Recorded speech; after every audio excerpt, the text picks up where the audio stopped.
Right, okay. I think we're recording. So I turned this on really just to make myself work, I suppose. I mean, I wanted to do it anyway. So I'm looking at, I'm doing some reading, thinking about kind of the intersection between technology and belief. And I've gone off in a few different directions. I kind of set myself up a little bit of a reading list. I'm using Zotero here to manage all the PDFs today. I can probably close a couple of these actually.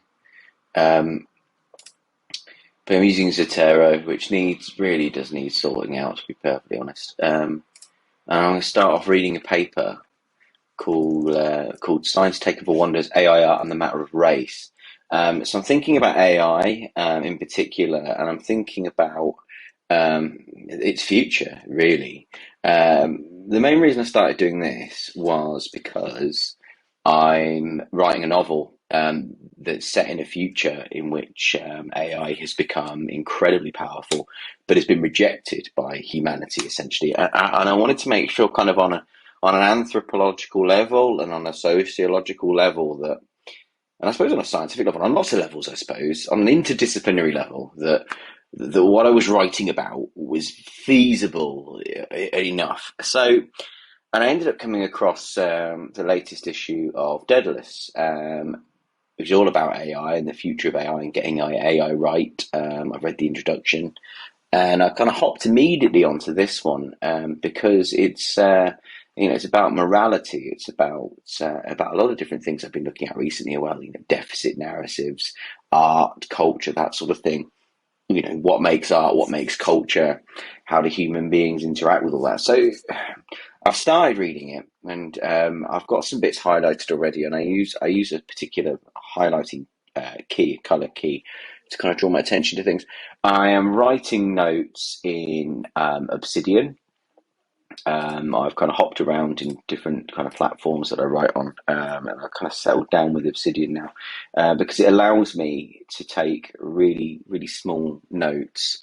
Um, and it allows me to then kind of rearrange those notes as necessary. So what we'll kind of see is, as I'm reading, I don't really know what's going to happen here. I might end up getting nothing, but as I'm reading, I will be highlighting, making notes, and developing some thinking. And what this will probably end up being a part of is two things. So one, it will help me generate my novel.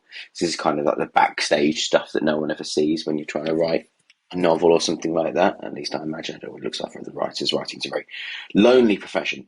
It's also, though, likely to make it into this weekend's newsletter as well, and it may well end up producing probably, hopefully, will produce material for various other blog posts as well. And even more broadly, I've been thinking about kind of nature of selfhood and what it means to be a human being, which is so vague and fluffy. I suppose, and on the broadest level, I'm just ultimately I start thinking about something, and if it tends to catch, rabbit hole it until I get bored. Essentially, it tends to be what happens. I'm not sure I'm fully in control of all of this. So, so there we are. So what I've got at the moment is I've got my, on the left hand side. I've got a daily note with today's date. I kind of splash things in if necessary. I also have a little note that comes up here I call working memory. This is quite new yesterday, where anything that's kind of comes into my mind that it didn't really to do with anything that I'm currently doing, just kind of flashed into my head, or if it's like a really big tangent, I find I have to get them out of my head. So I use this little note here. I can pop it up with function Q, little Apple note here. So that might pop up from time to time. But anything that's kind of needs splatting down that's to do with the text will go on this note on this side. So it's a note for this particular source. It's linked. There's lots of kind of bits behind the scenes that kind of link all these things together. So each paper in Zotero is linked to a note in Obsidian, and then you can see all these little red links are to lots of different notes. So I've already started reading, as I say. I've already started to take some notes, just kind of splash them down. What tends to happen is I will either take I'll see something that's really powerful, and I'll go, right, I want to take that note immediately, and I'll take it as like a little note, atomic. I call it an atomic note. There's lots of different names people give these things. I just call it an atomic note because it kind of reminds me to keep it small, like a single idea, like a tiny little essay, tiny little snapshot. And I will take that snapshot then and there, and I will, and I will, you'll see that I will link it to this basically, so appear in link mentions at the bottom. So I'll be able to see what notes I've taken from that source in those link mentions. Or if I'm not quite sure what the ideas are yet, and I want to just wrestle with them, I'll splat them either in this note or other note on the left. Anyway, that's just kind of enough, I think. Meta explanation. That's already probably too much. It's already 6 minutes in. I don't even know at this point if I'm going to publish this anywhere. I've got a YouTube channel that has a sum total of 1 video on it. I don't really know if anyone's going to want to watch this or anything like that. I don't know if this would interest anyone.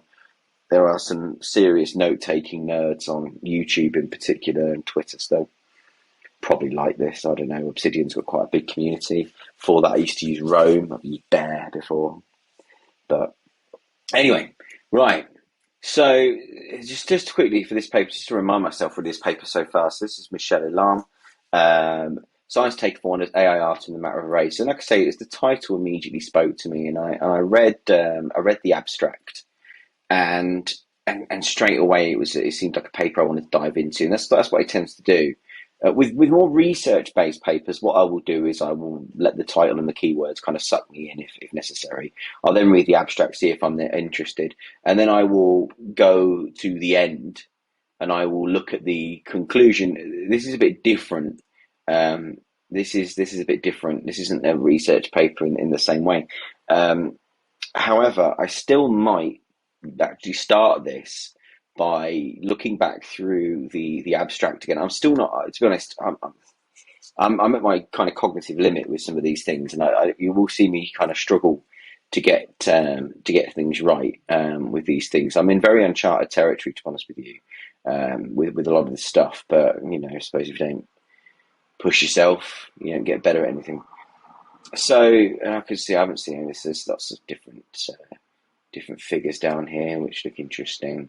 This all looks quite interesting here. So it's all to do with race, right, and kind of modes of being. Right, okay, so here's the abstract. So AI shares with earlier socially transformative technologies a reliance on limiting models of the human that embed racialized metrics for human achievement. Actually, that's another source, actually. So there was, I did. So a little while ago, I did watch a video from Dr. Case Sidebottom about post-human education, and she sent me a bunch of stuff that I mostly haven't read. And she appeared. I used to do a radio show for Teacher Talk Radio, and I appeared, and she appeared on the show. I say she appeared. I asked her to come on the show, and we talked about post-human education, and after that, I watched her video about post-humanism, but I'm pretty sure that there is. There is. Oh, okay. Well, it looks like I took a bunch of notes, and this is exactly why I take notes, because I don't remember half the time what I've taken notes on. It's not created yet, right? Yeah, I bet it isn't. I mean, Christ knows what's going on. So actually, that might be really useful then. God, no, when did I do that? I have no idea when I did that. All right. I mean, so there might be some really cool ideas in there that also kind of need me to go through and pull them out, because you can see this is just a big splat of ideas. So I might. This is already going off in a bit of a tangent. I might actually just quickly see if there's anything in here that's worth using. Right, so what the uterus man? What the hell? Baruch Spinoza. Oh, I don't remember anything about Spinoza, as is evident from the fact there's no note for him. Capitalism. Right. I didn't write anything about capitalism. See, I thought, is that the same note? Have a look. Capitalism. Apparently so. Oh, okay, so it's not case sensitive. Okay, but I've written some notes about capitalism, though. Well, that link to capitalism. Okay, that's interesting. Or is it disengage the dominant narratives of Western capitalism. Okay, so that's quite important actually. So I think we'll just highlight that. And I think, because I put post-humanism here, didn't I? As I put, so I'm actually just going to take that, and there is a way. Education of post-human times. Where is it? How do I get to it? Here we go. And then I should be able to reference that particular block. I'm not going. Yeah, all right. Yeah, so that's the note. Right. Oh, that's how I do it. Yeah. There we go. So I'm able to actually do that block, and then I can quote that block. Can't I? I just forget how to do things. Right. Okay. What have we got these windows like that for? Why are you doing that? All right. I'm over there. Okay. I assume disengage. Right. That's a bit annoying, that bullet point, isn't it? Never mind. Right. It might be worth looking at later on. In fact, this could be really annoying. Yeah. I'm just going to create this note really quickly. And let's just put, because I want to make sure that I leave myself. So, and in fact, I'm just going to put here, and I'm just going to put that link again, actually. I'm just going to pop that in there, and I'm just going to make it so I can see it as well. Okay, yeah, that'll do. Because then that's in there, then, isn't it? I was just going to right. Post-humanism, disengage that. Alright, it's kind of post-human education, social education change. I have no idea what that note is. I didn't create it, evidently. Inside ourselves. I must have taken this a year ago or something. I have no idea. Do familiarizing from normative and how it. I mean, that's kind of what I think Elam's paper's doing. So I'm just going to highlight that as well. In fact, I'm just going to I'm going to splat a few more of these down here as well, because I think that will be really helpful later on. Defamiliarizing. Yeah.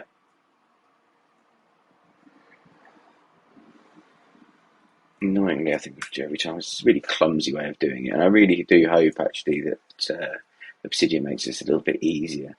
But I do think it's quite cool that you can kind of quote block. You see this little block reference there. Certainty, we've always been human, or that we are only that. Sounds interesting. Rosy Grid Dotty.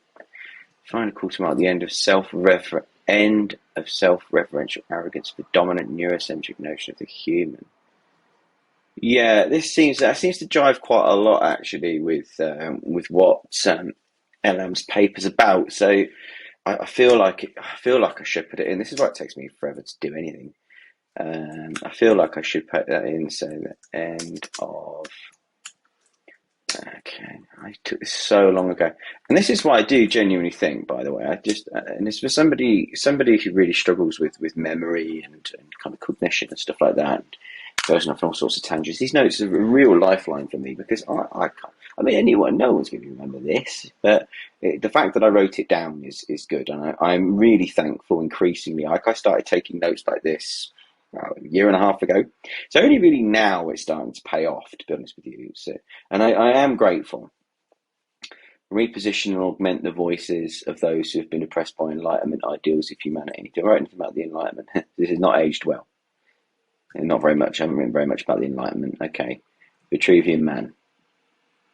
I have just put something from the Wikipedia page in. Okay.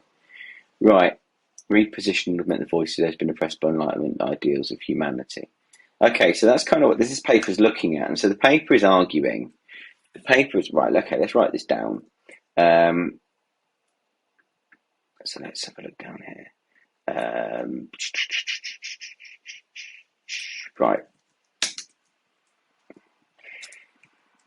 let's put here argument.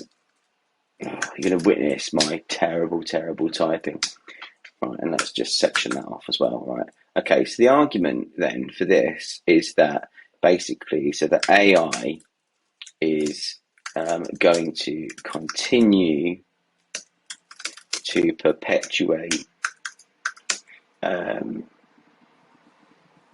normative, because I can quote here actually, hegemonic ways of thinking. It actually could already become a little note, I think, because it's kind of already AI is going to continue to perpetuate normative and hegemonic ways of thinking, and I think that's from Braidotti, isn't it, as well? So continue to perpetuate normative and hegemonic ways of thinking.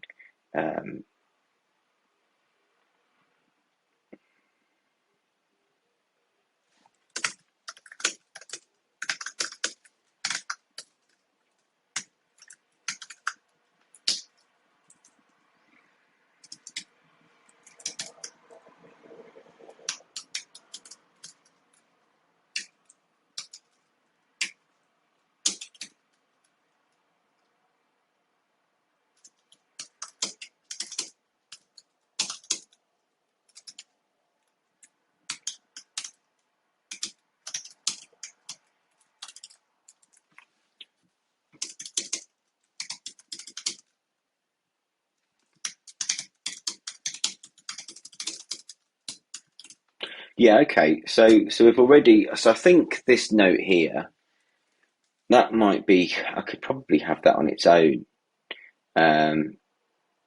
already, but I'm going to just stick with it for now, and I'm just going to make it really obvious for myself.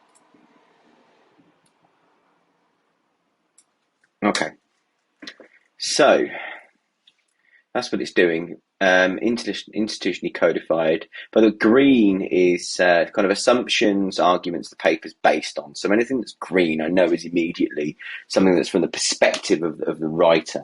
And there are a few different colours that I use. I've nicked it off Artem Kirsanov, YouTuber who also uses Obsidian. I really like the way that he annotates, the way he highlights. I don't really annotate, the way he highlights PDFs, and he uses Zotero as well. So I just stole it, and it seems to work really well. This essay argues why and how AI needs to be much more deeply integrated with humanities and arts. Okay, so I think that's a second part, isn't it? So in fact, I suppose we can kind of take that. We number that actually. I think AI is going to continue to perpetuate. Right. Okay. AI. So she's saying AI needs to be much more deeply integrated with the humanities and arts. I think actually I'm going to.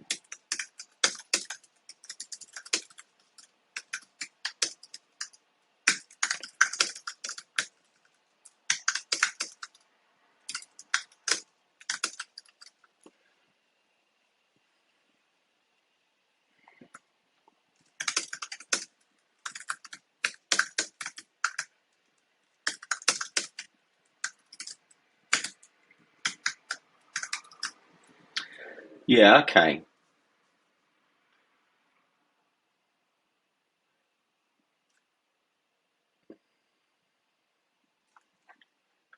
That's important. It's the challenge. Challenge commercial imperatives, personalization, and frictionless. Not as normative, self-evident categories. Yeah, yeah. But as dynamic social processes, always indexing political tensions and interests. Yeah, I think I understand that. I mean, it's going to become clearer as I go through. Okay.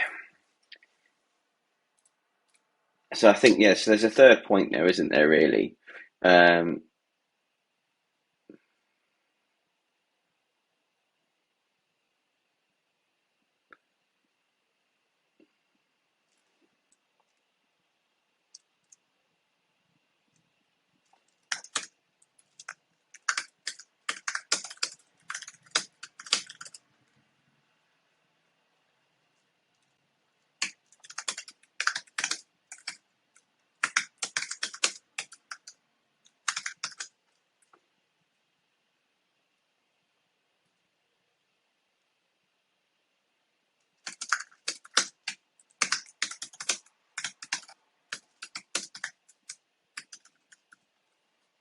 Okay.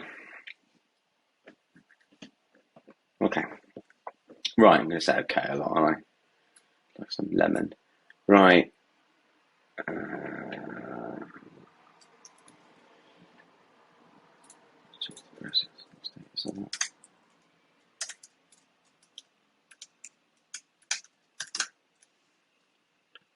All right.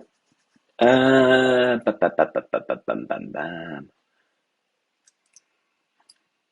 Okay, so let's have a look. There's this thing. So I highlighted something yellow. So yellow is just for stuff I think is interesting. If it doesn't really fit with any of the other colours.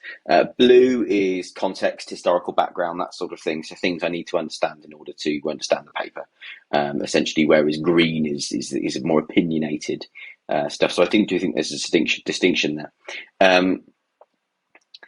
So it starts off with a little anecdote about historian Henry Adams at the Gallery of the Electric Machines at the World's Fair in 1893. And he was looking at a dynamo, and he basically saw the dynamo's effects on the world was like evidence of things unseen, like symbols of the Virgin on the cross. And that spoke to me. See, and I ended up going on a bit of a tangent actually, mostly thinking about the ideas of divinity, religiosity, belief, and technology. And I was thinking, I kind of asked myself the question: is technology our religion now? Have we essentially created a god? And is this what AI is going to be? Is it just us creating a proto god? Are we creating our own god, but in a really kind of unexpected way? What is a god? It's something traditionally speaking that's omniscient. Well, AI could be omniscient. It could potentially be omnipotent, all powerful, omnibenevolent. I mean, who knows? There's a really interesting series of young adult novels about future society that's run by this thing, the cloud called the Thunderhead, and it's this benevolent AI, and it creates this utopia. But of course, there's always darkness because there always is with utopias. So that's just thing, right? So anyway, what's it called? Scythe. Scythe is the first one. It's the Arc of the Scythe is the trilogy. It's the Scythe, the Toll, and the Thunderhead. I think it's in that order. Really, really good. Really, really good. By come to me. Right. So Ilham compares that experience with Dynamo, that kind of fin de siècle encounter with electricity. This kind of religious experience of fear and awe in its old-fashioned sense that Adams has, compares it with GPT-3, which I had just found out about, which is a language model that uses deep learning to produce text-speech responses that can appear generated by a human. So, and I've already, I believe, I've already taken a little note on GPT-3. So I've already got that far. And she traces a direct line between Adams' concern with the hagiography of tech, the devaluation of the arts and humanities, and the commingling of scientific development with racialized ableist narratives of progress.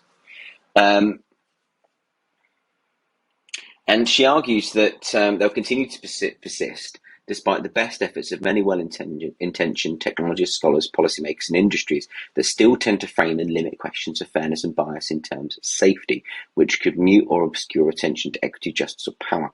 Okay, I'm not quite sure how yet, so I need to kind of dig into the paper. But one thing that did grab me before I go on is this phrase, the inestimable psychological and spiritual sway of machines. It made the planet itself feel even old-fashioned. Something man-made might seem so glorious as to overshadow creation. Did I put this? No, I'm just going to jot that down as well. I'm just for speed, I'm just going to grab that really quickly. I'm just going to copy it. Thank you. And I'm going to Just jot down a note under here. Um,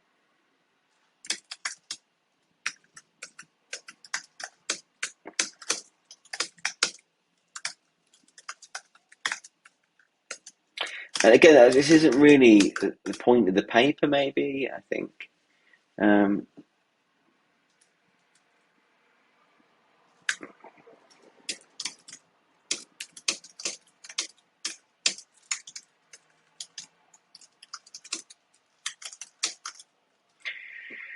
Right, anyway, let's go. Right. Epistemic break that rendered people especially receptive and open to change, vulnerable to idealizing false gods for store. Um,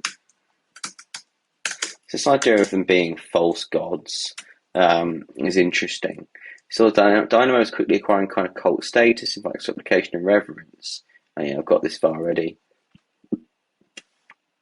Prayer to the Dynamo. Adams also notes increasing dominance as a hallmark of human progress. Okay, so yeah. Okay, I've already written that down. Text increasing dominance as a hallmark of human progress, but it doesn't necessarily follow. So we use it as this kind of stand-in. Um, it might erode the power of both religion and the arts as vehicles. I have read a bit further than this, haven't I?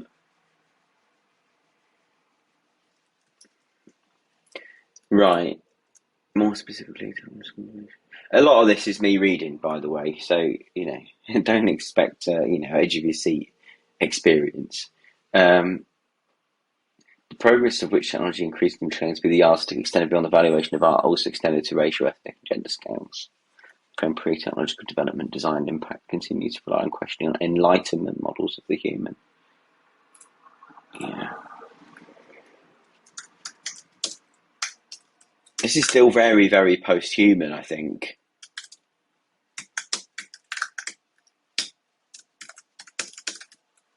I think I'm going to need to, yeah.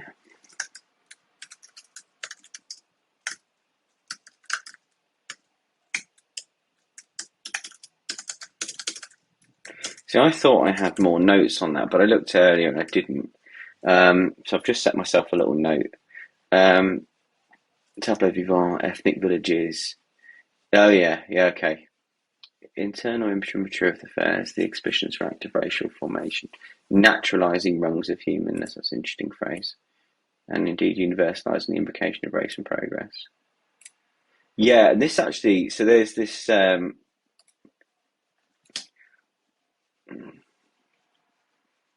if I just grab that actually, because I just want to have that quotation because that looks really interesting. Just that bit. That's Text Sniper, that tool is, by the way, which is really cool. You can just kind of grab text really easily from anywhere. Because this reminds me of the note I took a little while ago. Universality, the win. I think this was from Susan Sontag. Yep.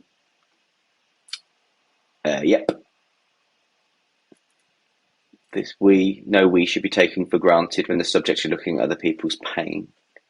And then Paul Preciado talked about man as a necropolitical animal, you have a tendency to confuse with the universal human. Right. So I have a note about this already. So that could be a really, really useful link. All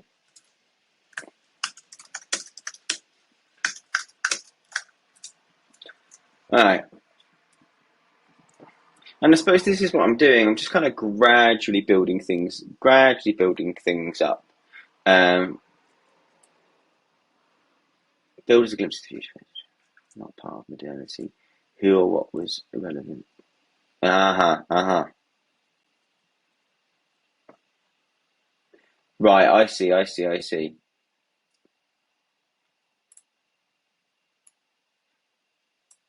Yeah, okay.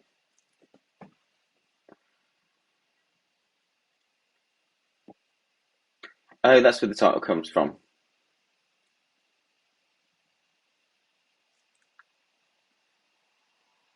Innovation cannot be uncoupled from the prerogatives of those who have the power to shape realities with it. Okay, yeah, that's a really interesting line. Because I suppose it's that enlightenment idea, isn't it? So it's that enlightenment idea.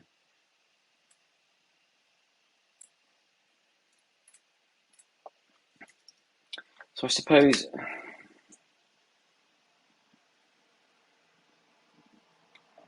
where did I put that? Well, we'll take posthumous away from now because it's getting cluttered. Right, come on. Used to auto size. Why is this?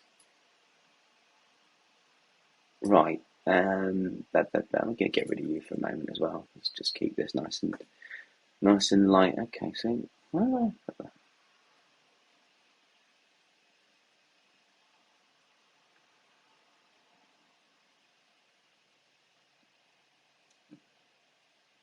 I thought I'd added another quotation in.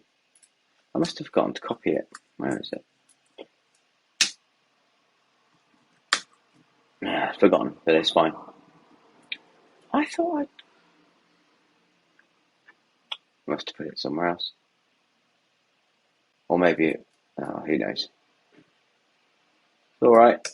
It's fine.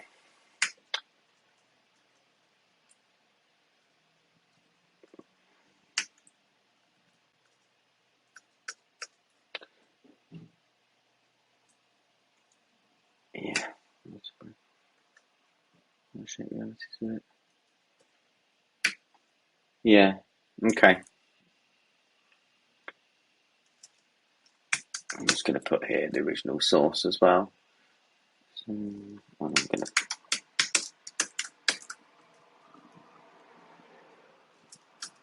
and emphasize taken form.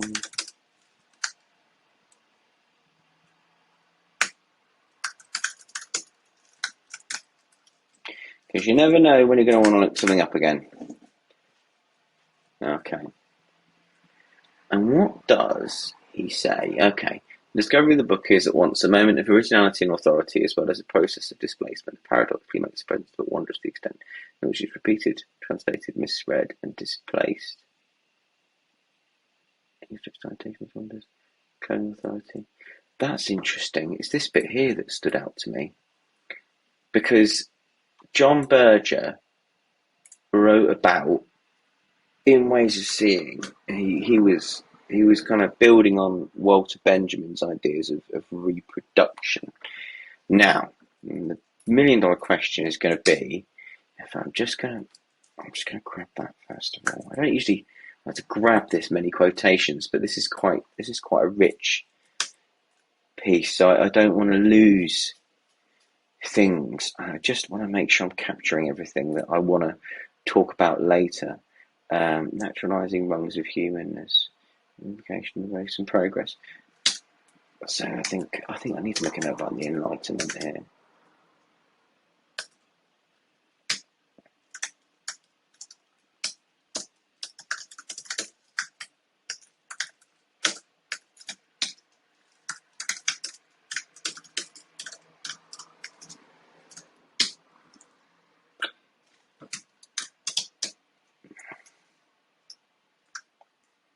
No.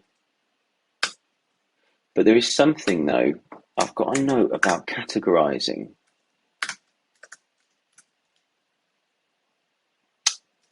No, there is one though. There is a note about categorizing and cataloging.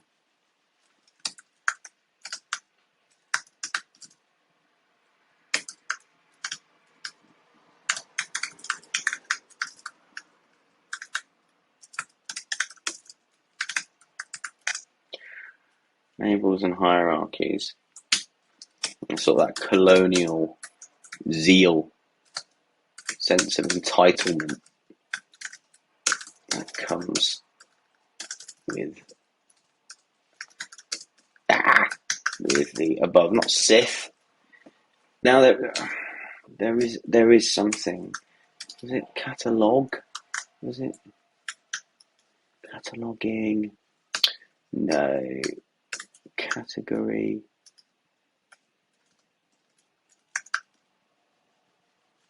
Why hippos are spraying their dung? There is something though. Taxonomy. No, apparently not. But there is. Oh, I'm gonna have to do a search. I'm sure. No, I don't want to do that. Okay.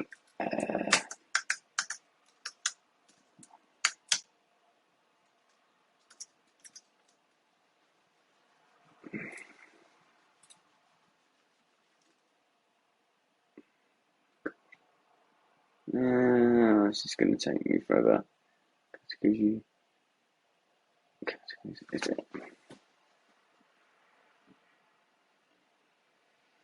I'm sure it was in Presiado.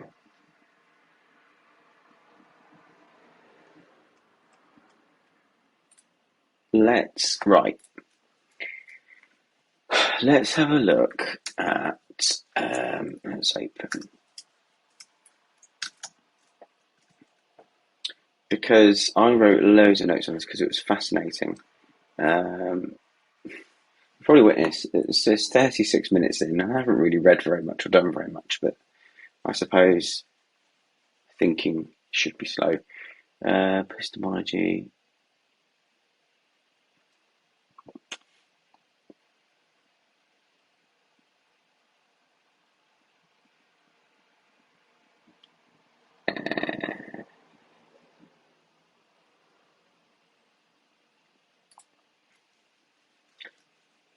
I really did take some absolutely hefty notes for this. Oh god, see, absolutely loads. Right, Freudian self is the imperial self. The imperial self, was that it? Paradigms. Right, hang on. So what am I looking for? Enlightenment notions. Like categorizing people is what I'm looking for. I'm sure. Gender is segregated. Universality of the we. Binarity.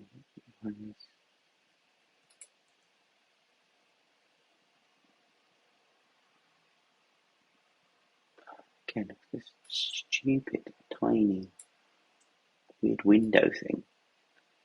Right, come along. Right. Language is the ultimate colonizing tool.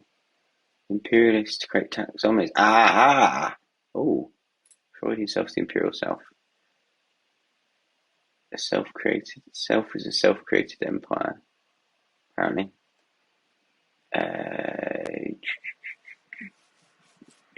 Epistemology of racial and sexual difference.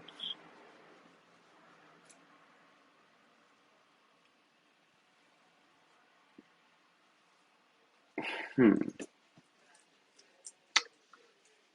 do that another time. It's this one. I think it's this one. Taxonomies allow the imperialists to impose. It's this one. Language is the ultimate colonizing tool. So, all right, I found it.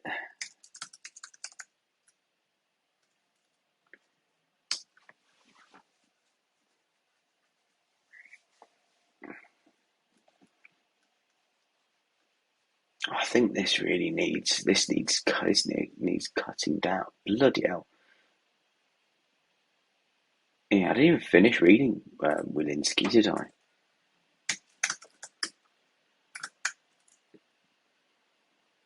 I'll have to leave that in there for now. I've got a proper note, but I haven't made it. Hang on.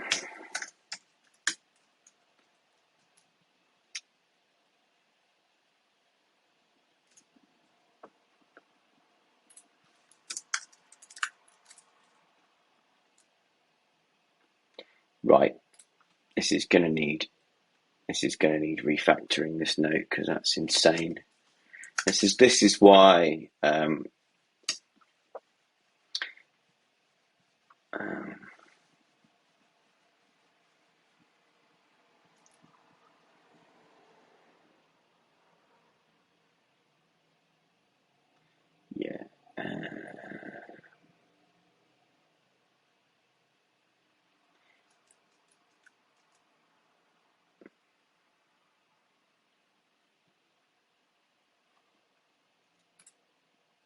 Okay. Right. It's quite a useful note, but there's just so much in it. I'm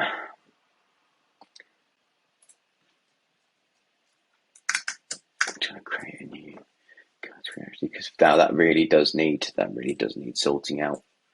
That's probably going to need to become about 3 different notes. Right, I found it anyway. That's the major thing.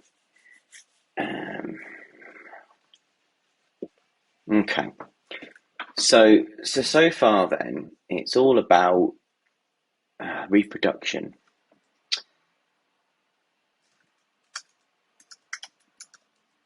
Reproduction after merger.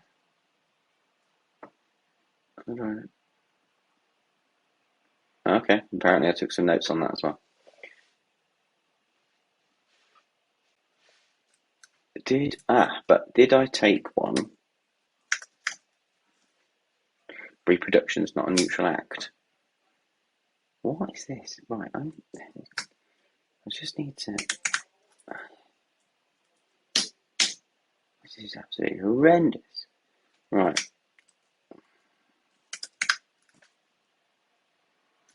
I'm just going to have to go into these settings because there's something. I'm just going to have to turn all this off, I think.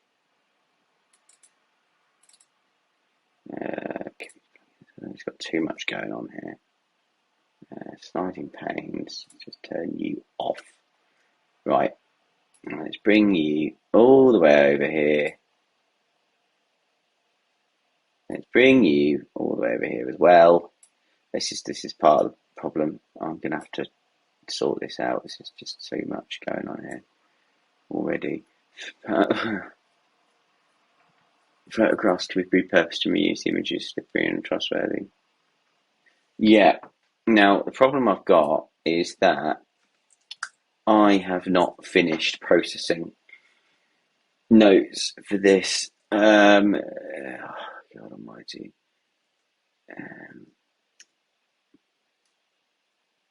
Yeah, it's going to be the way it is. Production.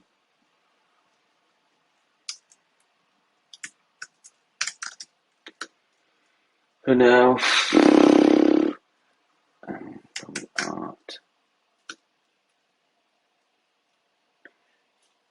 But the image is slippery and untrustworthy.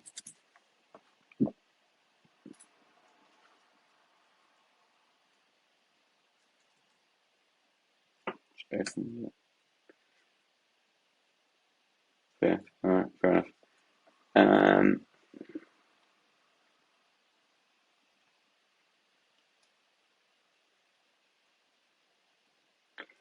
Right.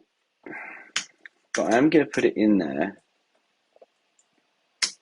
What's problems of reproduction? What's that one?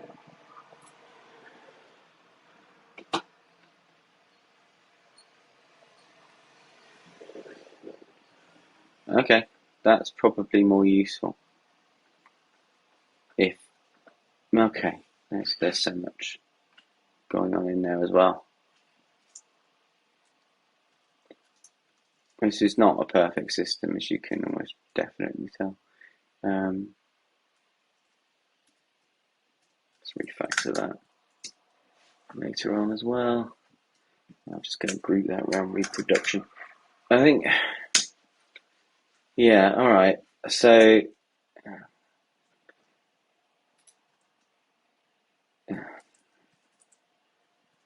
right, where are we? So you've just got a big sort of splurge at the moment. I think the problem is there's a lot in here that I'm finding really interesting, and this initial kind of process of linking everything together. I suppose it's kind of I do a lot of the thinking and a lot of the wrestling with it early on. So when I come to write, I can just kind of rearrange these little bits. It's 45 minutes. Bloody hell! This is why I don't get anything done. Right. I think for now we can probably take this post-humanism note away.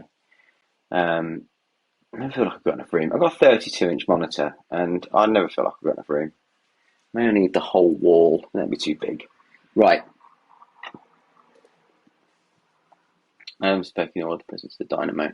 However, goes further challenges such times taken as wonders in questioning technology so valorized they engender awe, abeyance, and reverence, as if such a response was natural.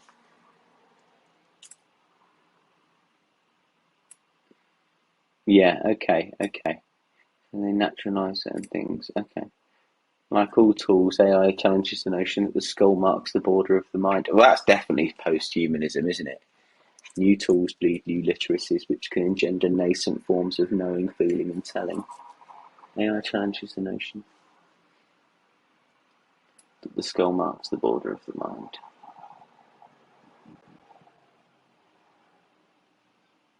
Yeah, okay. I'm going to actually just go there.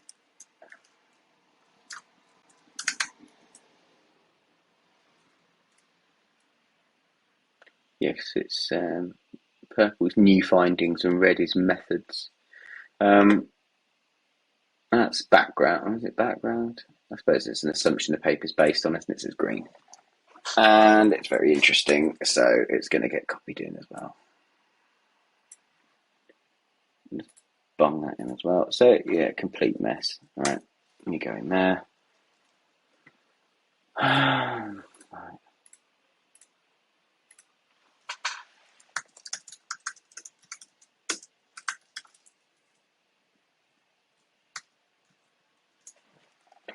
Right, answers. The intersection of technology, representation, influence, literature.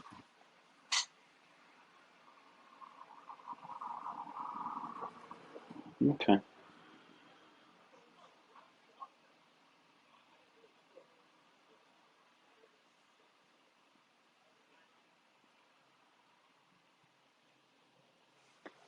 Yeah, okay.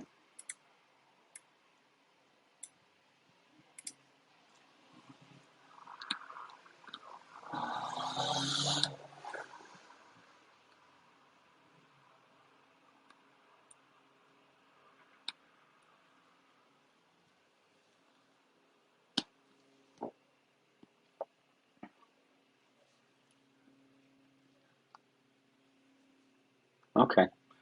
So it's all changing.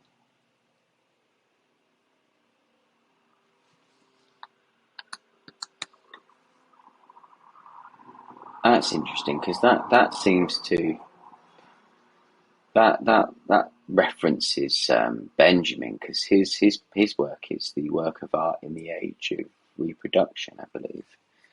So that seems really interesting to me.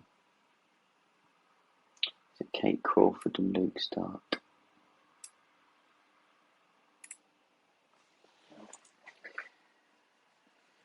Yeah, that seems really, really interesting to me. Okay, so we're going to have to put. This is the problem with when you don't know very much about a topic. You just you're constantly stopping to check things, and it is quite nice actually. To be honest with you, this rabbit hole, and I just wish I was quicker at it. To be honest with you, right.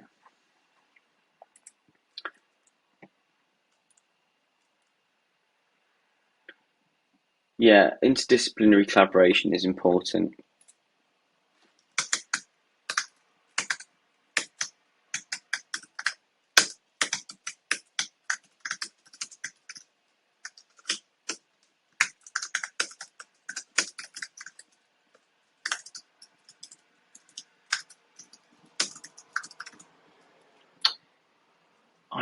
I tweeted something about this yesterday. I'm gonna have to check. I'm gonna have to check. Where's my Twitter? Let's take Twitter onto the other screen. No, go on. Go over there. So I'm sure I tweeted something about this. And it was... How do I search my own tweets? Tweets aren't loading right now. Of course they aren't. Right.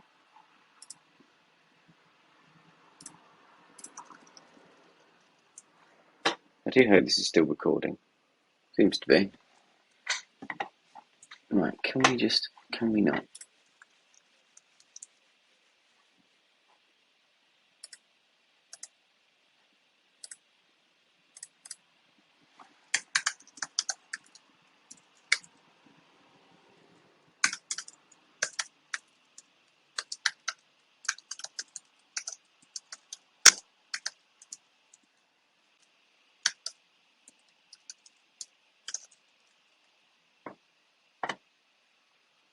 Ah, yeah.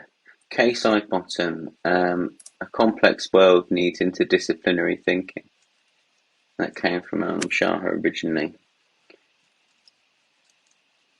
Yeah, okay. So if we can, yeah, let's get a new it.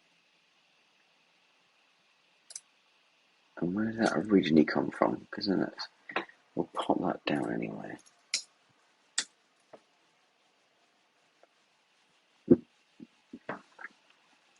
It comes from the idea, yeah, because English literature is no longer a top 10 A level. Right. Okay. Anyway, so I knew there was something. Everything's connected eventually. I think my internet's being idiotic. Right.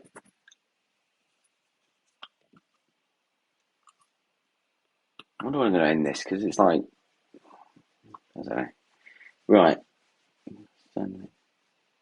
Artists should be centred as practitioners, already seeking to make public the political and cultural tensions to reflect the social world.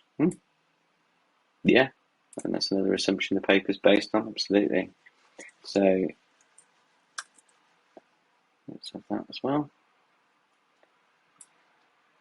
So, and what I will probably do is because there's so much in this, I'm probably going to get, how much is there, this section?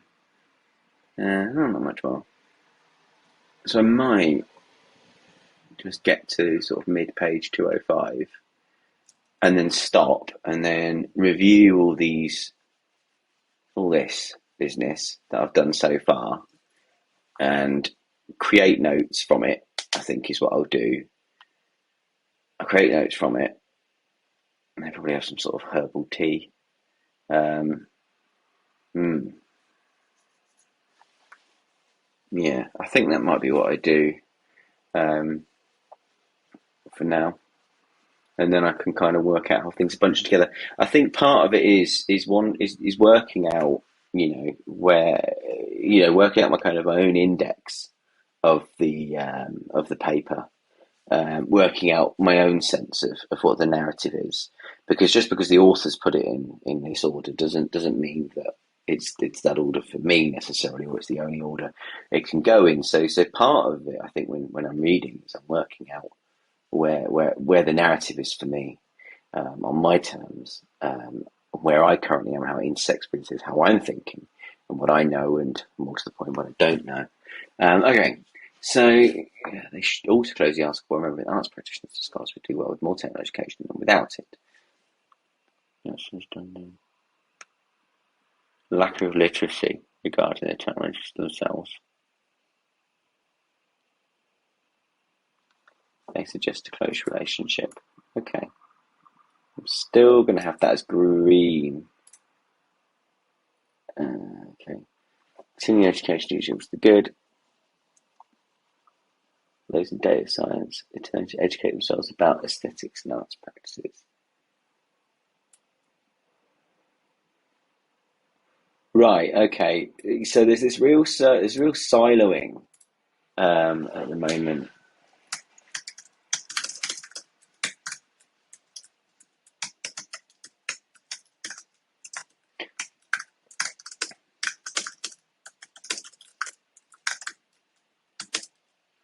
And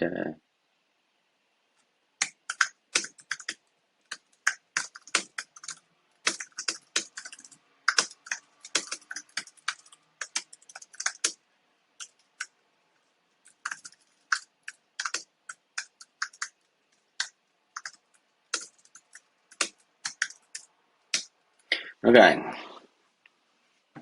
The shit artists not technical want to promoting education they require technical training.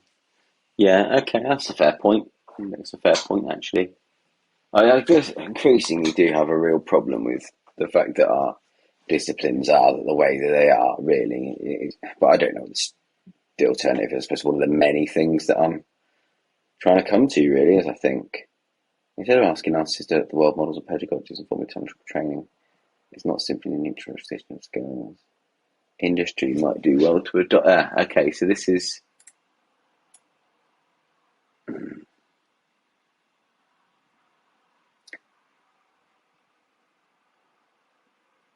Yeah, okay. So it's not just about not harming people; it's about advantaging them, and it's not the same thing. Recognised as equal partners, cultural producers of knowledge as the young time makers, not just the recipients and consumers. Yeah, okay, okay. That's important. That's really important. It's really it's a new, to kind of quote,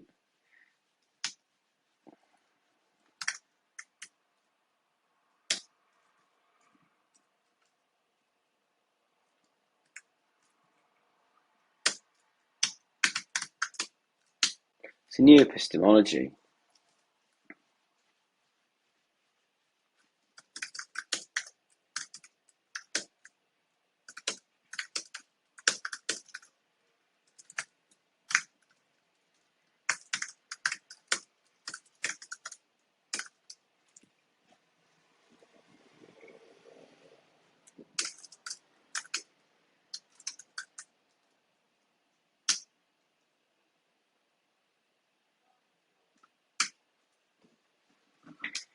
Yeah, okay. Some of them, ethics, higher order questions about creativity, non-Western revisionist epistemologies, epistemologies, rethinking common exit paradox. Oh, that's what I just said.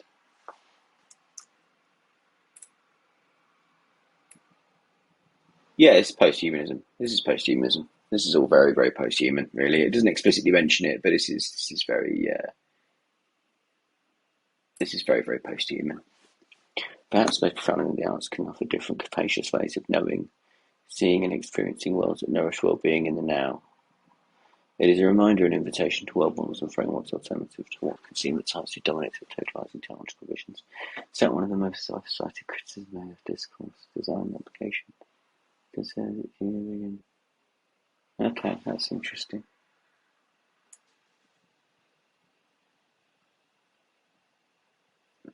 That's interesting. Yeah. Okay. So, so core problem: AI's univision and implication of its omniscience. I'm going to create a note for omniscience.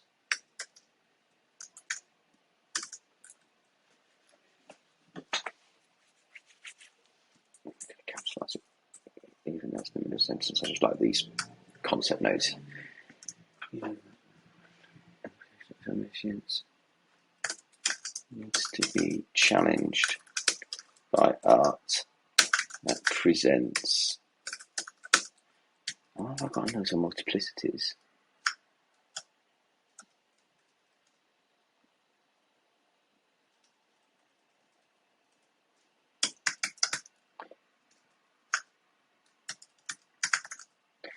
This is not too far away, actually. I think it's fair to say. This is quite similar to cyborg theory. I need to reread Haraway's Cyborg Manifesto, but it's a similar vibe, breaking out of that singular paradigm and encouraging those kind of rhizomatic multiplicities.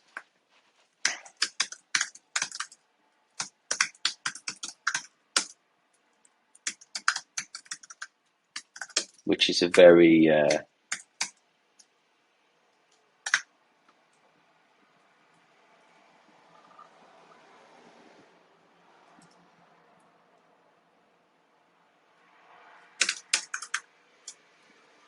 yeah, okay. It's all very postmodern as well. Right. For participatory culture, AI augments data drawn on generative adversarial networks. I need to look into that. Okay.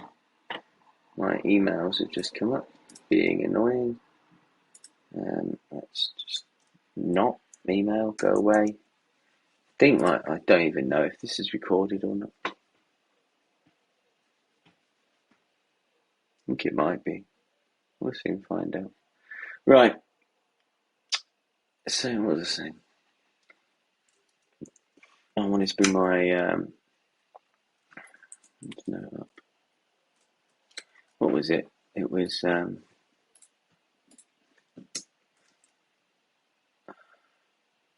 going to put Alison Adams' name as well.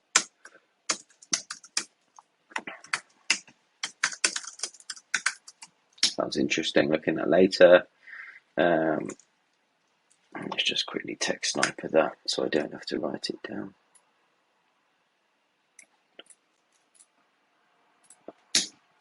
Alright, go away. Okay, that's good.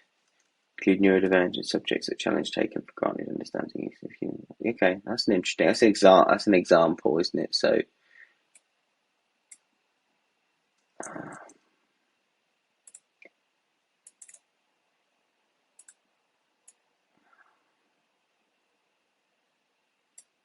this is That's presumption of a universal standard.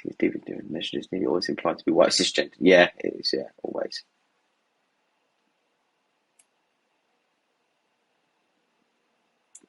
The fiction of the universal subject. Yeah, this is very much something I've come across.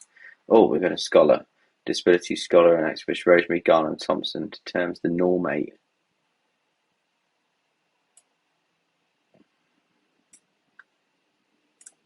I am going to have to look that up.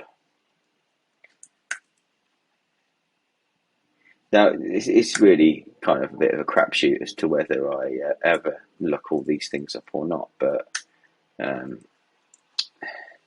just working on two screens here. I don't usually like to, but the camera's there, so my laptop's just sitting there, and I'm looking at this big screen, which is why you're seeing the side of my head. All right.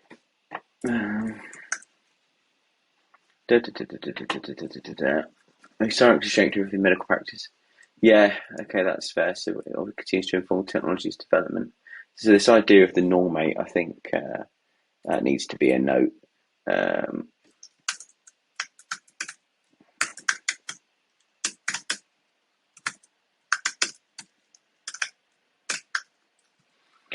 Yeah, okay.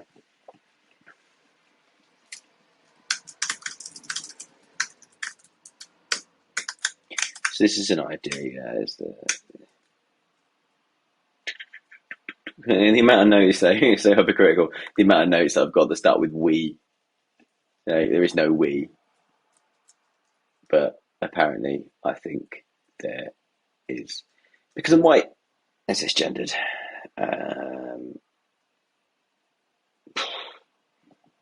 Yeah, well, there we go. What was I looking for? What note was I looking for?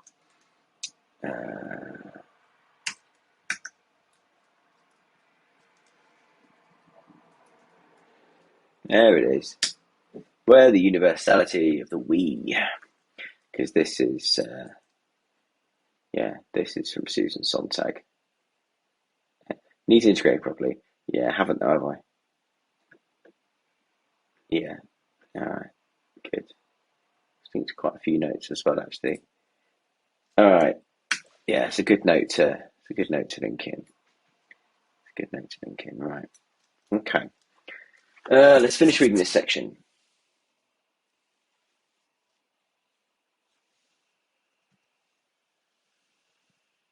Okay, I've just seen a really interesting quotation from Lorraine Hansberry. She wrote "Raisin in the Sun," I believe. I haven't read any of her stuff. Historic shaped everything. Yeah, I read that. Code and Cryptech. That's a good example. No, what are you doing? No, go away. Go away.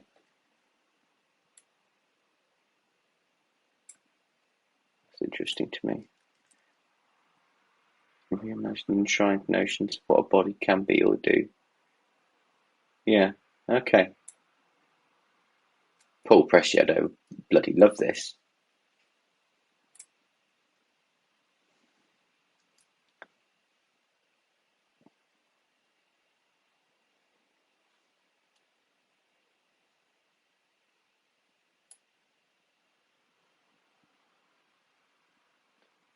M.I. Fla.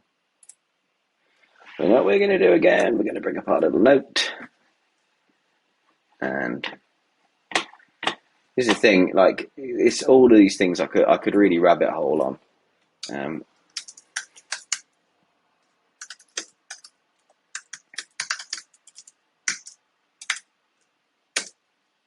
The idea of masking machine. I wonder if that's to do with autism. We'll find out. I have to have a good look at the footnotes as well. I'm just going to put cryptech. Right, so that looks like the start of another section, doesn't it? So I think we're going to stop there. We're going to stop there. Did I put Rosemary Garland Thompson in there? I didn't, did I? But I'm going to.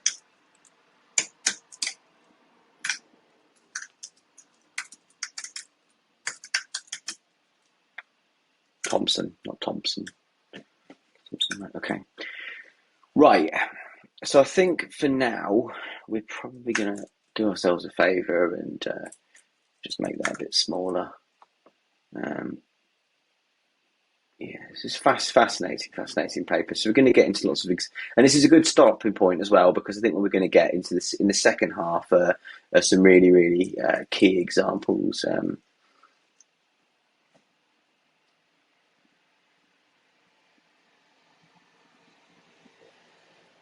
these footnotes look really interesting. Endnotes look really interesting.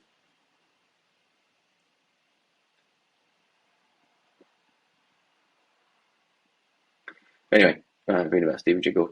Right, so what I want to do now, and what I quite like to do, is just make this nice and big, because this is going to get a bit, this will get a bit silly. Is I now want to, I'm actually tempted to move this over to its own window, actually, and move this right over here. I think I'm going to have to move this over and just give myself the whole kind of canvas here to work on. So I've got kind of wants to speak. I think the best thing we could do is shut that as well, because it's going to be loads and loads of different notes kind of popping up and going away and all the rest of it. So, what time is it? Oh, it's 8:30. Blimey. Right. So, let's see if we can get somewhere with this. So let's start refactoring this. So what I want to do essentially is think about what are the individual ideas that are coming from this. I won't necessarily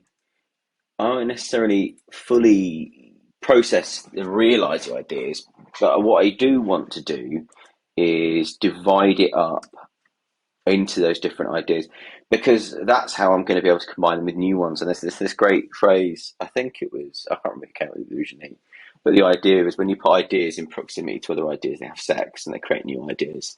So I want to make my ideas have sex with each other. It's basically what's going to happen.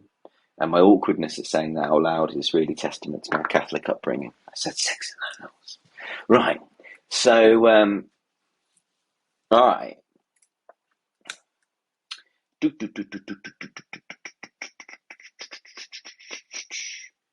Okay, so right, let's think about this. So we've got the argument. So if I think about then the kind of the major points that are made, then if I just kind of pop them, I'll tell you what I know I'm going to do actually.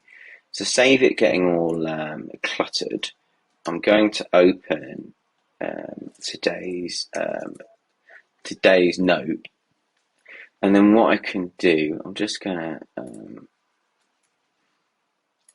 yeah, God, there's all these other things I was going to read as well, and I probably still will, but I just won't do it on camera, because I feel like doing it on camera, I think actually might really take longer. Right. Let's just block that off a little bit.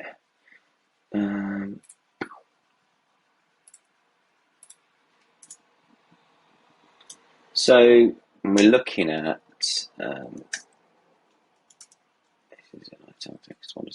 so under here, I'm hoping to create these nodes. All right, so AI is going to perpetuate normative and hegemonic ways of thinking.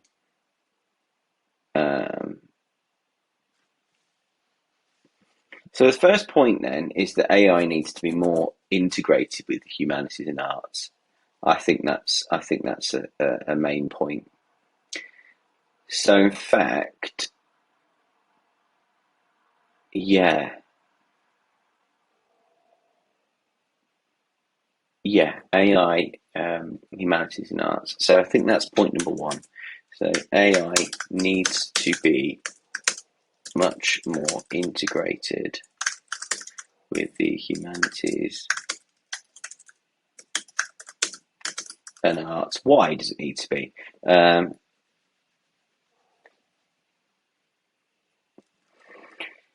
To I suppose I could bring in. Actually, there's another note here, but it's not from that source. I'm just gonna, because this post-humanism calls for,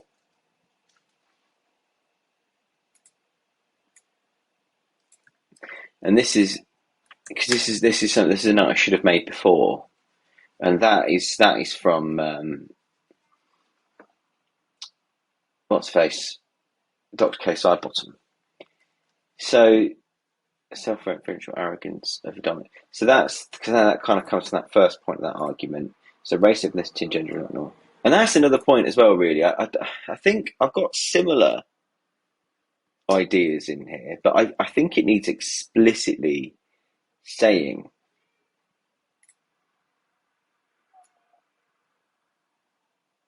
But I think I'm going to rephrase it. So I'm going to phrase it as positive.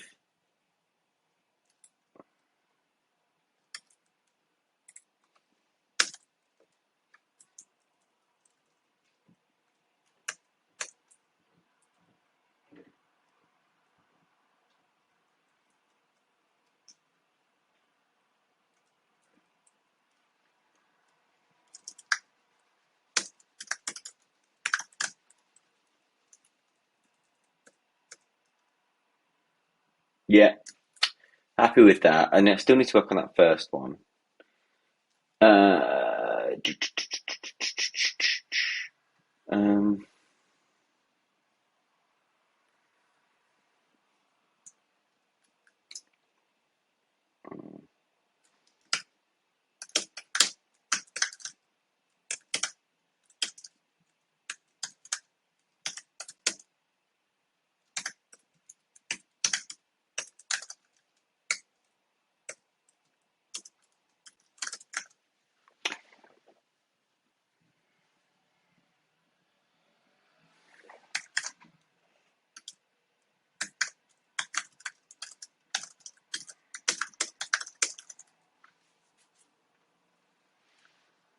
hmm.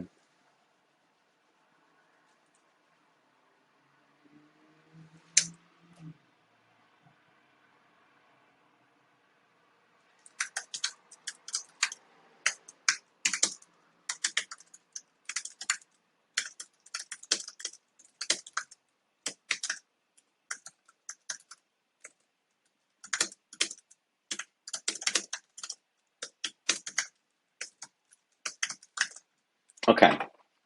So there are already five kind of ideas that are going to come from this, um, as well as I'm going to put.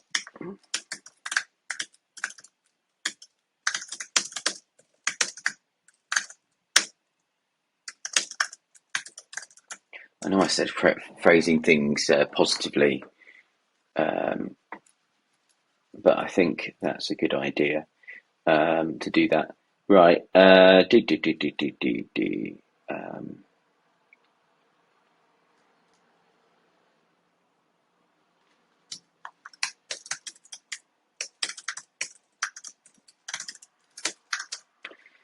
um,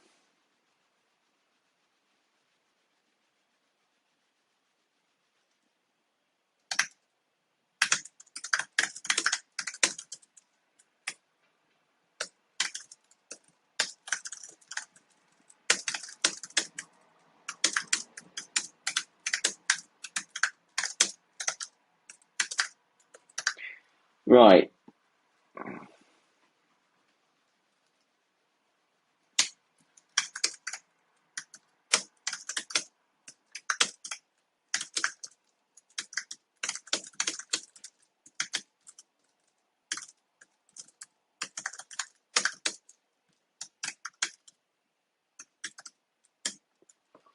Yeah, I'm going to add that caveat for now.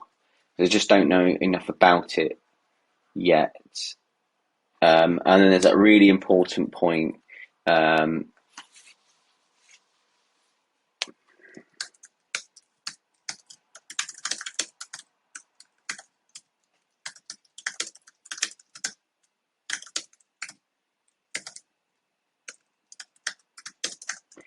Not sure about that yet, because that's a more general note. And then kind of coming under that, um,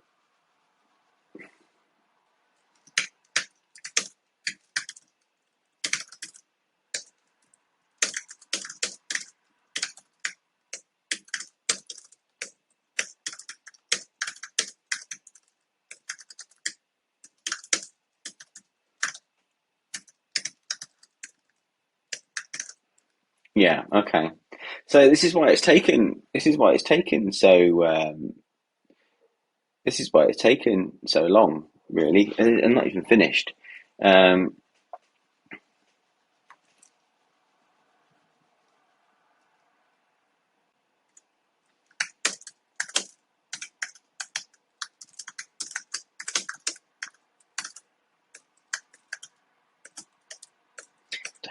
Not sure that's the right verb.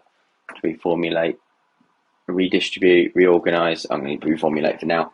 Reformulate holds the power. And I think here as well is that scientists.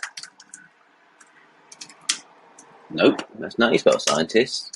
Should have a working knowledge of each other's disciplines. Now, the thing about these notes that I take is that because I find that I have to put myself into a certain mindset, because otherwise I wouldn't write anything. And I have to say to myself that I don't actually have to believe any of these things. They're working, very much working notes. They're notes. They're not finished things. They're just for me, really. I suppose it begs the question: why are you sharing them on the internet? Well, I suppose the answer is, broadly speaking, I don't. Um, this is the thinking, this is the work. There's this an anecdote about Richard Feynman who's being interviewed, and he's surrounded by notebooks. There was piles of notebooks, and the interviewer said, well, after you've taken the notes, then you do the work. And Feynman said, no, the notebooks, they are the work. This is the work. This isn't the bit that comes before the work. This is the work, and I think that, and that's the attitude I try to take towards note taking. I think it's important. It is for me anyway. I wouldn't get anything else done otherwise. Right. Oh, we've gone into dark mode. There we go. It must be getting late. And it is. It's 25-ish to, yeah, no, it's 25 to 9. I've been doing this for an hour and 20 minutes. But what's quite nice is I feel like I've got, in fact, I have one more actually. Um, I'm actually going to create a note for the normate as well, because I feel that's a really, really interesting idea. Um, I feel like, and that's the thing, I feel like I have 13 kind of individual units here, and I've not even read the whole paper, and it kind of makes me feel a little bit better about taking so long, really, is that there's a lot of stuff there to unpack. Now, so what I'm going to do is for each of these, I'm now going to, and I do this differently sometimes. So sometimes I will just create the note like this. What I am going to do, I haven't finished that first one. It needs to be much more integrated with the humanities and arts. For now, I'm going to just leave it as that statement. I'm not going to include a why yet until I come to really process that note. So what I do is I'm going to grab that little title and I'm going to turn it into a link. and I'm going to click it. I'm going to insert my little template here. So all this does is it links it to the date on which I created it, which is just one of the many ways I can find it. How useful that is, I don't actually know, but I'd rather have and not need. It's not really a link projects at the moment. I don't really use that very much, but I do want to link them all to artificial intelligence. I do want them. There is a reason for this. The reason I want to do that, crimey, right? So the reason I want to do that is because I have this. This is the graph, and I want to be able to. But I don't use the graph very often. I want to use the graph more. The graph has now disappeared. I don't know where the graph has gone. There it is. Hello, graph. Right, come back, graph. Come back. You weird little ball of knowledge, you. Come here. No, don't shoot off again. It's like having a toddler. Well, I do have a toddler. This is, what are you doing? Right, come here. Come here. I mean, there's probably ways to make this work better. There's loads. As you can see, there's a stupid amount of notes. There's a stupid amount of notes in here. You'd really think I'd know more, wouldn't you? And you can see they're all kind of clustered around these little nodes. You can see there's one here. Masters of Creative Note taking. What is that? Is that really connected to all those things? They're all images. Alright, fair enough. That's annoying. I think I'm going to need to. There's a big note over here. Ericsson Peak secret. So you can see, for example, with that source, I'm just going to open that up. You see here, I've created these notes here for this source. So eventually this is what it looks like. So what I end up doing, I haven't finished this yet. I got a bit bored. Like, it's an interesting book, but I wanted to read about something else. So you can see here that I've created these notes. There's a little bit in them, so you can see here. Like, I've got the kind of the references, but they're all ideas at the moment. They're not fleshed out, and that doesn't matter. I don't really force myself to do it. It's like when I'm interested, I will go in and I will look for a certain term, and I'll go, have I started any notes on this yet? So the reason I have these key terms is so I can have a look in here and see if I can find something. I'm not really good. Let's have a look actually. I don't really, at the moment, I'm not very good at this. I think if we just do artificial intelligence, and hopefully,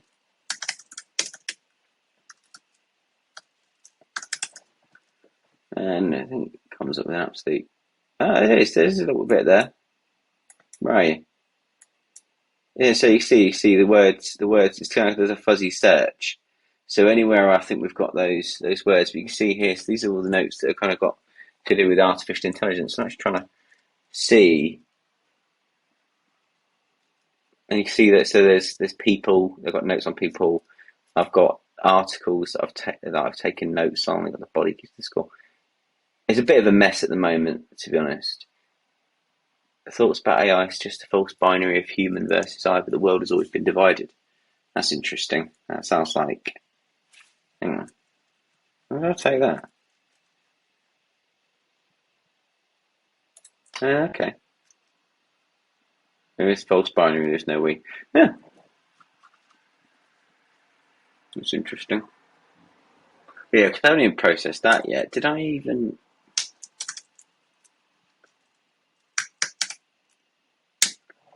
Yeah, that's interesting. World's always been divided. How much being human is mystery? Yeah. Okay. Because this is the same issue, but this was the introduction that I read, and as you can see, I haven't processed anything from it. Just wonder if there was anything else. In fact, I might just. Well, let's just close that for now because I just wanted to make sure that I haven't. I hate the idea of like duplicating and wasting my time. So I'm just going to quickly search for Manika. Yeah, right. Okay, yeah, right, yeah. Right, so that's fine. They're all linked in now. Okay, so that is interesting though. That is because that can be linked in as well. So relevant notes. Let's put this. In fact, let's put him in as well.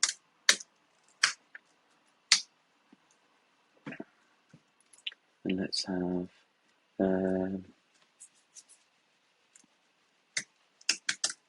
I got lots of notes about binaries. In fact, let's have this one about segmentation as well. Yeah. So actually, I think this is another one of those really big ones that I need to sort out. Oh no, I did. Languages ultimate colonizing tool.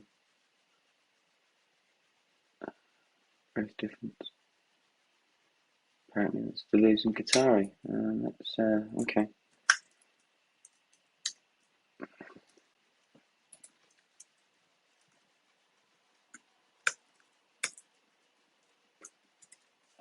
Right. Okay. This is fiddly metadata bit. I don't really like doing it. It annoys me. But it is one of those things where I just think it just makes it easy to find things in the long run. I don't always do it. I tend to rely on search quite a lot. Prejudice, probably. Colonialism, definitely. Anyway, let's take that off for now. Right. Okay, and let's go back. Let's go back to our daily note, which was not that one. But apparently I was looking at that apparently as well. What is faith? Yeah, because I was looking at notions of faith, wasn't I, as well? Oh, it's so hard to keep track of everything you want to keep track of. Right. Let's open today's daily note. Let's take this one away.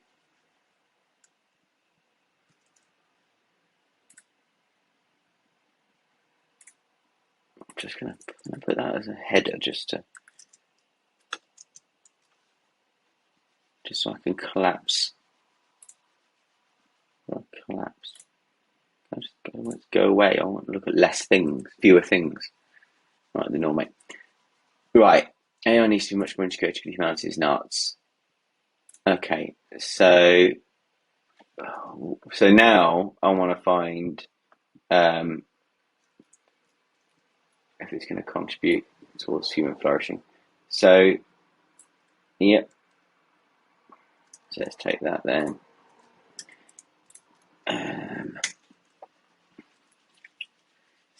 And we want in each case we want to reference it, and in some cases we'll actually bring in these quotations directly as references, so I can get straight back. Yeah,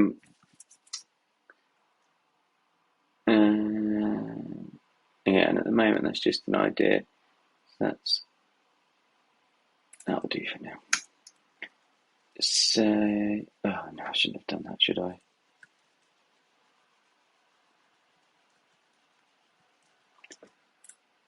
I shouldn't have done that.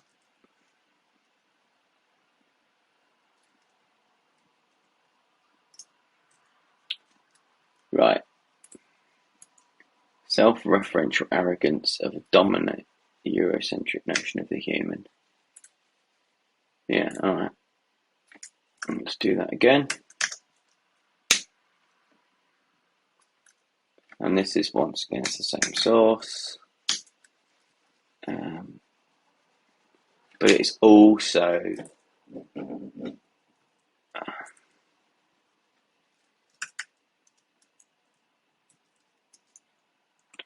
that it's actually from this one. And I think, to be honest with you, that will do for now. That will do. Dynamic social processes. Yeah. And this is very linked to that one about language as a colonizing force, I believe. So let's I'm just going to put here, see also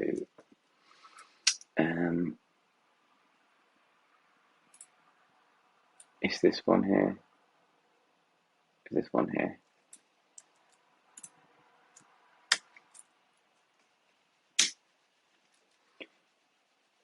There's that one. Move beyond the scope of the accepted human, I think, as well. It's quite a good one. I really, really do recommend Paul Preciodo's Can the Monster Speak? Self as a myth constructed in the Enlightenment. Yeah. Yeah, that's really useful as well. Intelligence is political. Yeah, probably linked. I'm not. Human repositioning themselves as gods. That's a really interesting idea as well. What about human? Oh, it's a long note. Okay. And apparently I read something called Towards a Posthuman Miseducation. Right.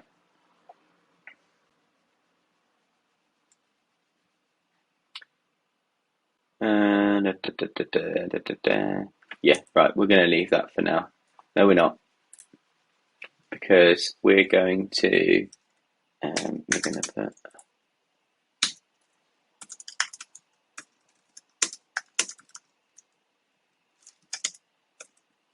we can also see James Davis did some really interesting work on this. I think it was Davis Wise Deficit Thinking.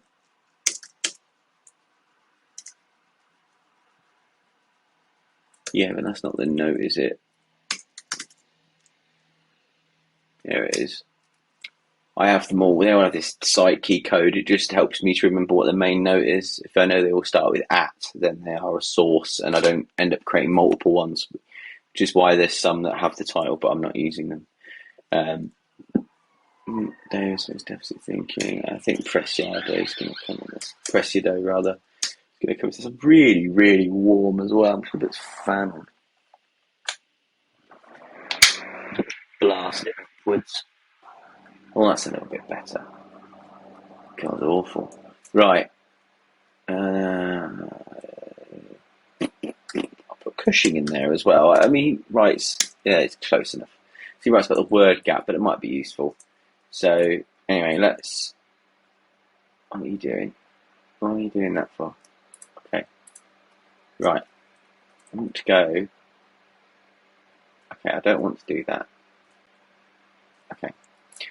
Right, I want to go back. I'm going to go back that way. Okay. This is taking forever. Right. Technological progress. I'm actually going to be really quick at this now. So, I don't even think I've written that properly. What's going on there? Thinks. Apparently I'm Tony Soprano.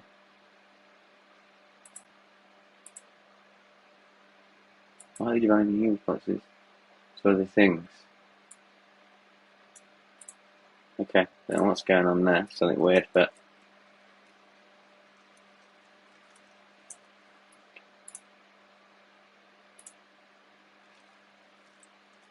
right.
Slap that in there. So I'm just kind of taking these notes and just seeing if I can roughly fit them.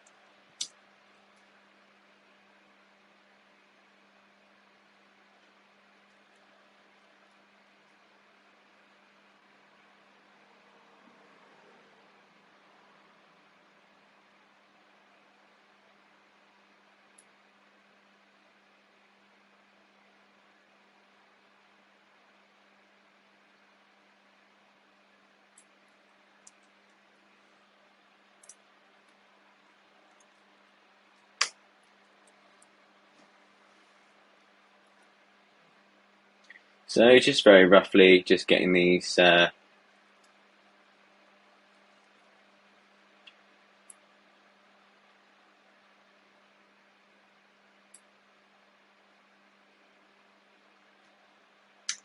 yeah, I've taken something into that note actually that I'd probably like to put into this one.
So you see gradually things are moving from that page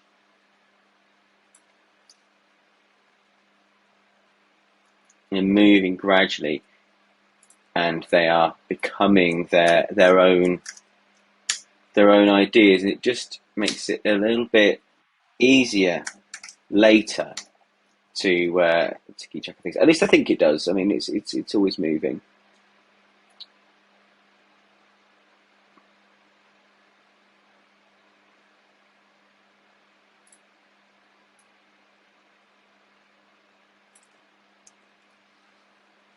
And these sorts of notes are what some people call fleeting notes. You know, they're just really quickly taken notes that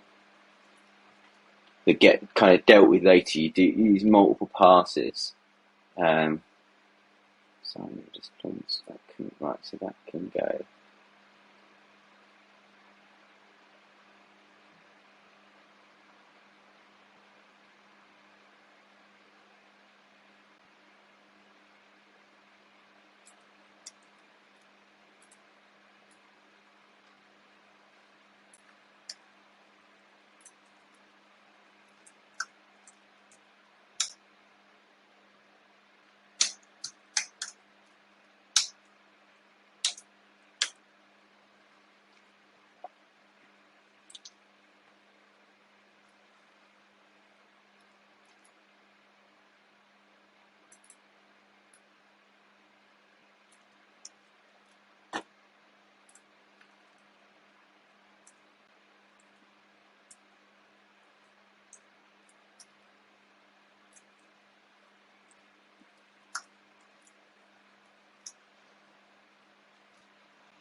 So I told you it gets silly and there are lots of windows open now. And there's probably no. I think honestly, sometimes I just want to write everything by hand and scatter the notes everywhere. But I think broadly speaking, that would be even worse. I think at least this way, I've got kind of a robust search. Just makes it easier for me to find things. So these notes will all get revisited another time. But this is what I do while I'm reading. This is only taking this long. It usually take this long. What's this one? Well, let me see. Well, let me look at it. Okay, what does it say? Artists who should be centred as practitioners. They're already seeking to make public. Okay.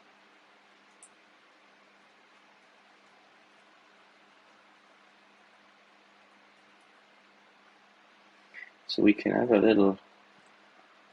We can take that, can't we? And it's that probably needs to go in there. Oh, that's already open. Fine, go away. I think, to be honest, past this, focus which I'm going through the yardstick. I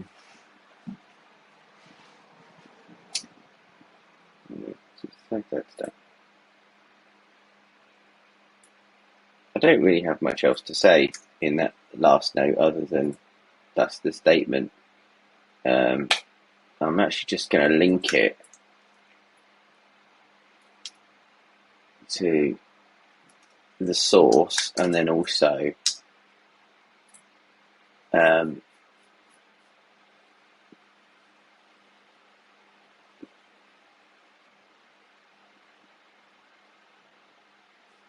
going to link it to that innovation note.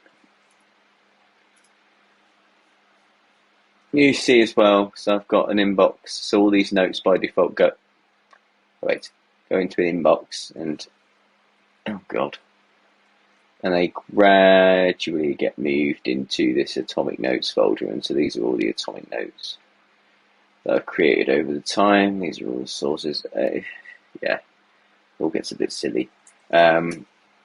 Let's close that. It's a mad drawer of madness. It's going to be the yardstick. I think if we just come here.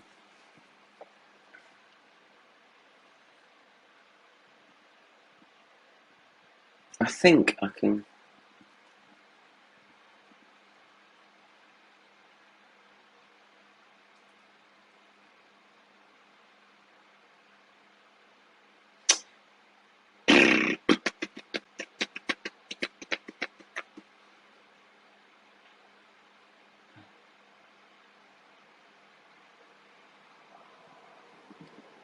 I think put it in that one.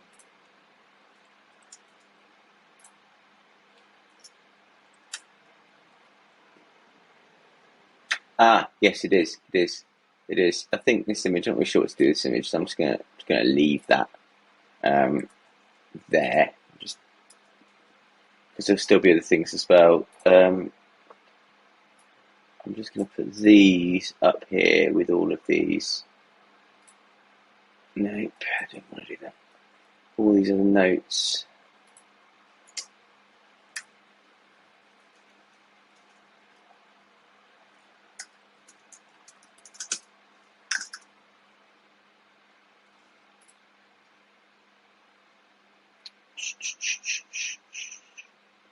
Don't need that anymore, I don't think. At least we can take away the exclamation mark, which will come here. This is Obsidian is not without its flaws. It can be a bit fiddly. I do think that for the pros outweigh the cons. I used to use Bear, which was much nicer to use, but it was really limited.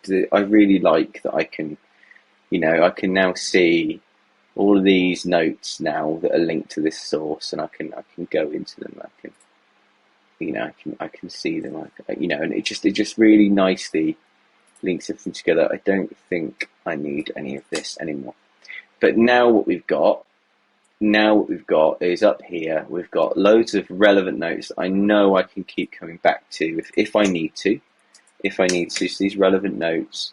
And I'm just going to close this. And I've got a bunch of notes set up now that I can, go back over and gradually work on. And this is the thing, like, it's a really gradual, really gradual process that I go through with taking these notes. And I don't necessarily even process all of them. There are so many. I mean, if I just, so many notes, they're never finished, really.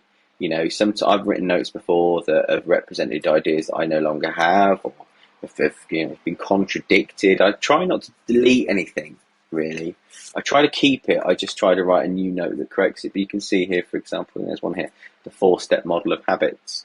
At the moment, it's just a list, but I know where it comes from, and I know that I've got all of these other notes linked to it. For example, I also know that if I want if I want to find out, the highlights I took while I was reading it, I've got a little highlights note as well that gets brought in, so I can open that and I can have a look at all the things that I captured while I was reading it, and I can do whatever. Quite a few things actually. I really liked Atomic Habits. Just I didn't want to because James Clear's got a stupid name.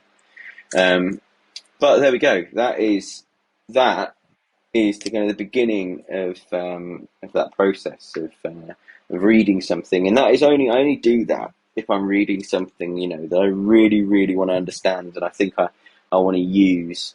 I usually a lot quicker, but that was a really interesting paper, and I was really happy actually at how well it tied into so many other ideas that I've looked at. Some of which I looked at a year or so ago, actually. So it really has been a nice experience. Anyway, we're just under an hour and 50 minutes, so I'm going to stop this now. I'm going to upload this to my YouTube as long as it kind of came out all right and you can hear me, because I, broadly speaking, was just whispering on for a bit. Might drop it in the Obsidian Discord as well, show people what I'm doing. All right, off we go.